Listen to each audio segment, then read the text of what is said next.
배당으로 연금을 만드는 배당연금술사입니다.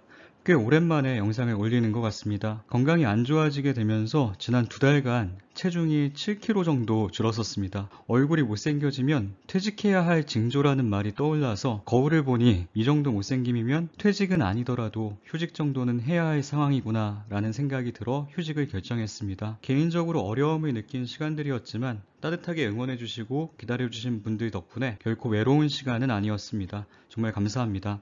공교롭게도 채널을 쉬고 얼마 되지 않아 약세장이 바로 찾아왔습니다. 시장 상황이 좋지 않을 때 구독자님들께 힘이 될 수 있는 채널을 만들겠다고 약속했던 게 생각이 나서 쉬는 동안 이렇게 영상을 제작하게 되었습니다. 오늘 영상에서는 약세장에 대해 함께 분석해보고 대처 방안에 대해 생각해보는 시간을 가져볼까 합니다. 운전을 하다 보면 예기치 않은 크고 작은 사고가 일어나기도 합니다.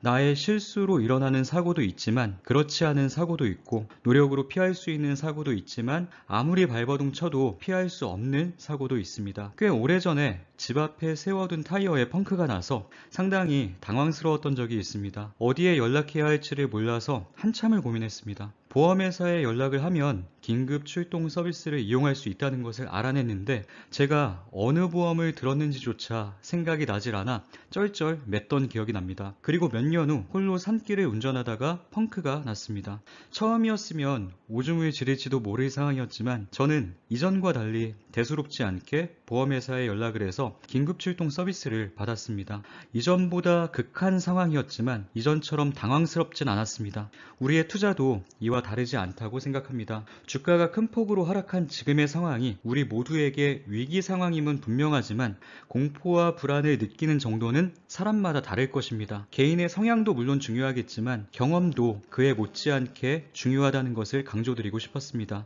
하락 징조를 보일 때마다 수많은 사람들이 2000년 닷컴 버블, 2008년 금융위기를 언급하지만 25년 이상 주식 투자를 이어온 것이 아닌 이상 실제로 그 모든 상황을 직접 경험해본 개인 투자자는 별로 없을 것 같습니다. 저 역시 그렇습니다. 경험해보지 못했기에 막연한 불안감만 가지고 있는 것이죠. 저는 생각보다 빨리 찾아온 약세장이 한편으론 다행스럽기도 합니다. 역사에 기록될 만한 제대로 된 하락장을 직접 경험해보고 그 하락장 속에서도 꿋꿋이 살아남는 방법을 직접 배울 수 있는 좋은 기회라고 생각합니다. 지나고 나서 생각해보니 산속에서 타이어가 펑크나기 전에 집 앞에 세워둔 타이어에 펑크가 났던 건 불행이 아니라 행운이었던 것 같습니다. 대처 방법을 제대로 배웠기 때문입니다. 똑같은 위기 상황에서도 서로가 느끼는 감정은 다릅니다. 걱정과 불안으로 보냈던 경험으로 기억된다면 얻는 것이 별로 없을 것이고 위기 상황을 기회로 만들면서 현명하게 극복해 나간 기억으로 남는다면 다음에 어떤 위기가 찾아와도 해볼만 하다는 생각을 하게 될 것입니다.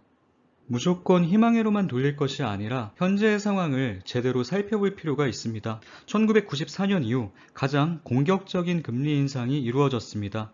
0.75%포인트의 금리 인상은 무려 28년 만입니다. 2021년 말까지만 해도 많은 전문가들이 2023년 말 1.5%의 금리를 예상했지만 불과 6개월 정도 만에 전망치는 3.8%로 크게 증가했습니다. 월스트리트 저널에선 인플레이션을 잡기 위해선 4에서 7%까지 금리를 올려야 한다는 분석도 나왔습니다. 현재의 금리가 1.75%인 것을 감안한다면 지금과 같이 불안정한 상황들이 우리가 생각하는 것보다 장기화될 수 있음을 인지하고 있어야 할 것 같습니다. 전문가들의 예측조차 6개월 만에 방향이 급격히 바뀝니다.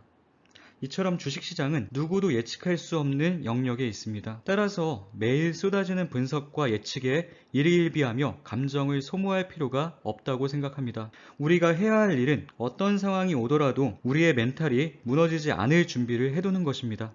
S&P 500이 전고점 대비 20% 이상 하락했을 때 약세장에 진입했다고 표현합니다. 2022년 1월 3일 이후 5개월 만에 약세장에 진입했습니다. 바로 직전의 약세장은 우리 모두가 기억하는 코로나19로 인한 단기 약세장이었습니다. 전고점 이후 33일 만에 바닥을 친 가장 짧은 약세장이었습니다. 하지만 지금은 상황이 다릅니다. 인플레이션과 전쟁 이슈, 글로벌 공급망 문제로 인해 장기간의 경기 침체로 이어질 가능성이 현재로서는 상당히 큽니다. 1970년대부터 지금까지 약세장은 총 8번 발생했습니다. 지난 50년 동안 이번 약세장을 포함해서 총 8번 발생했는데 그중 2번이 최근 2년 동안 발생한 셈이죠. 화면에 보이는 바와 같이 지난 7번의 약세장에서 S&P 500 지수는 평균적으로 38% 정도 하락했으며 지수가 모든 손실을 회복하고 이전 정점으로 돌아가기까지는 짧게는 몇 개월에서 길게는 5년까지 걸렸습니다. 최단과 최장기간 사이의 괴리가 너무 크기 때문에 평균치로 접근하는 것은 무리가 있어 보입니다.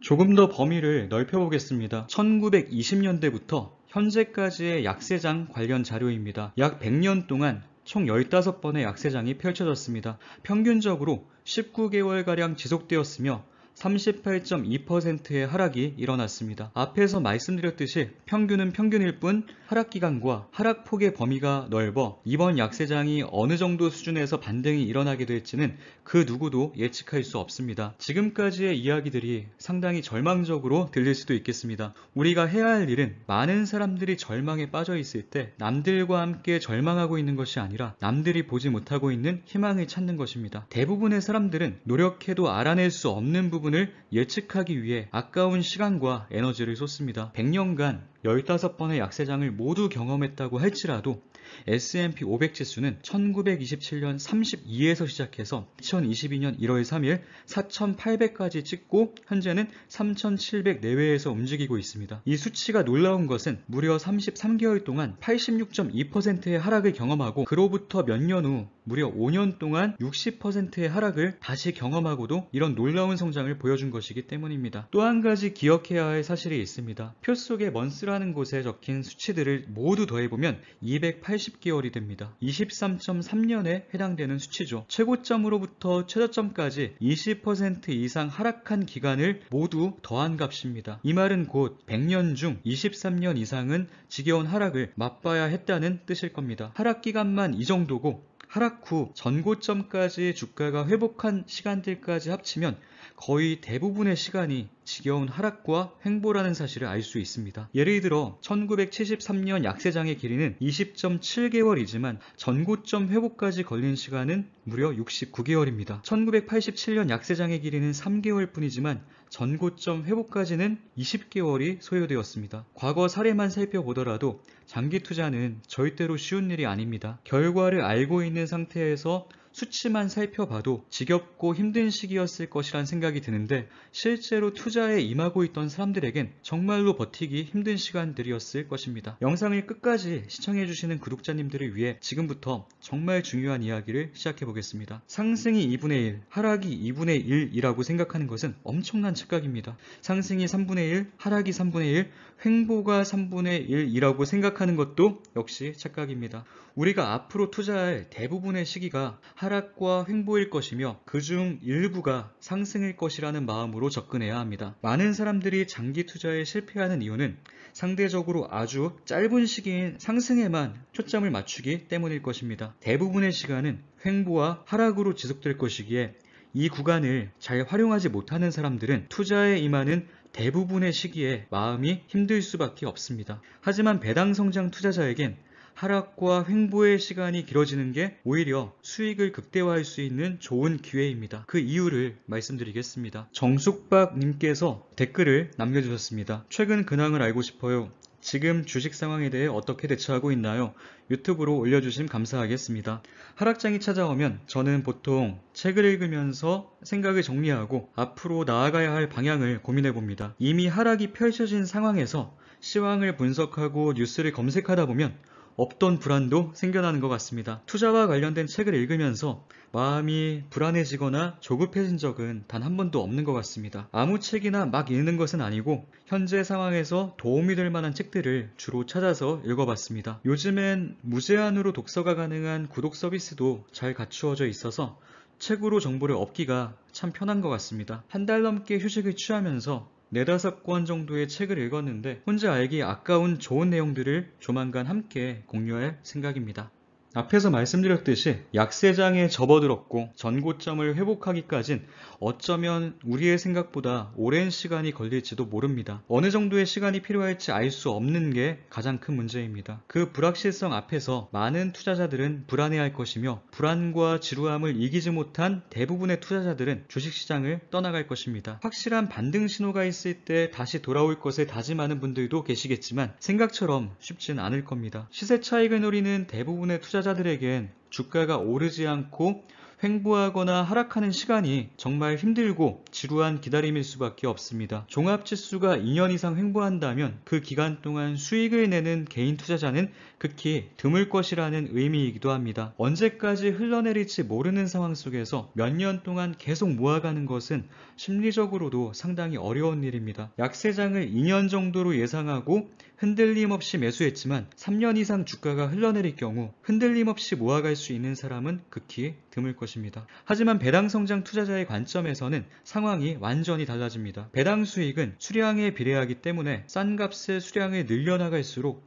배당 수익도 함께 늘어갑니다. 시세 차익으로 수익을 내기 위해선 주가 반등이 반드시 이루어져야 합니다. 아무리 오랜 시간을 기다렸어도 주가 반등이 없다면 수익도 없습니다. 과거처럼 전고점 회복에만 수년이 소요된다면 언젠간 우상향할 것이라는 믿음이 있을지라도 언제까지 기다려야 할지 정확히 알 수가 없기 때문에 심리적으로 흔들릴 수밖에 없습니다. 하지만 배당 성장 투자는 다릅니다. 주가 반등이 없더라도 수량만 확보한다면 이것이 곧 배당 수익 증대로 연결됩니다. 또한 시간이 흐를수록 배당금도 자연스레 성장하기 때문에 시간의 흐름이 곧 배당 수익 증대로 연결됩니다. 배당주의 경우 주가가 빠질수록 시가 배당률이 높아지기 때문에 높은 배당 수익의 매력을 느낀 투자자들의 매수세가 몰리면서 하락장에서 주가 방어 또한 우수합니다.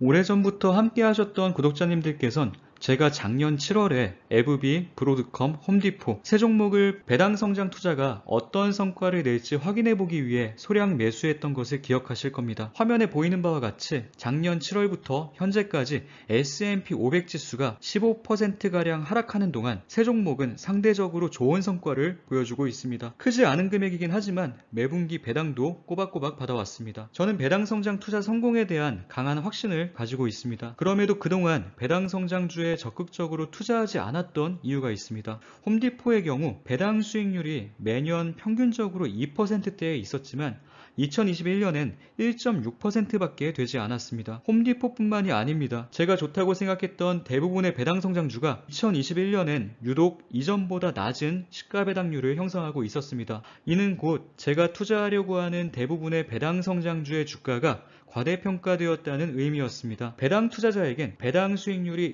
1%대냐 2%대냐가 엄청나게 중요한 요소입니다. 배당 수익률 1%에 투자한 사람과 2%에 투자한 사람은 똑같은 금액을 투자했어도 매분기 배당 수익은 2배씩 차이가 나게 됩니다. 배당 수익은 한 번 받고 끝나는 일회성이 아니라 매도하지 않는 이상 평생 받는 것이기 때문에 그 차이는 절대로 무시할 수 있는 부분이 아닙니다. 홈디포의 경우 2021년엔 배당 수익률이 1.6%였지만 주가가 많이 빠진 현재 2.81%가 되었습니다. 약세장에 접어든 지금부터가 배당연금을 쌓아나갈 최적의 시기라고 생각합니다. 저는 많은 투자자가 실망하고 주식시장을 떠나길 바랍니다. 그럴수록 먼 훗날 제가 받게 될 배당연금은 점점 더 커질 테니까요. 저와 함께 하시는 구독자님들만큼은 이 사실을 꼭 인지하시길 진심으로 바라고 있습니다. 주가가 빠질 때마다 애태우는 사람이 있는 반면 오랜 기간 동안 흘러내리길 바라는 사람도 있습니다. 저는 주가가 올라도 좋고 흘러내려도 좋습니다. 주가가 오르면 이전에 매수해두었던 성장주들과 세배 레버리지가 시세 차익을 가져다 줄 것이며 주가가 흐르면 배당 성장주를 열심히 주워 담아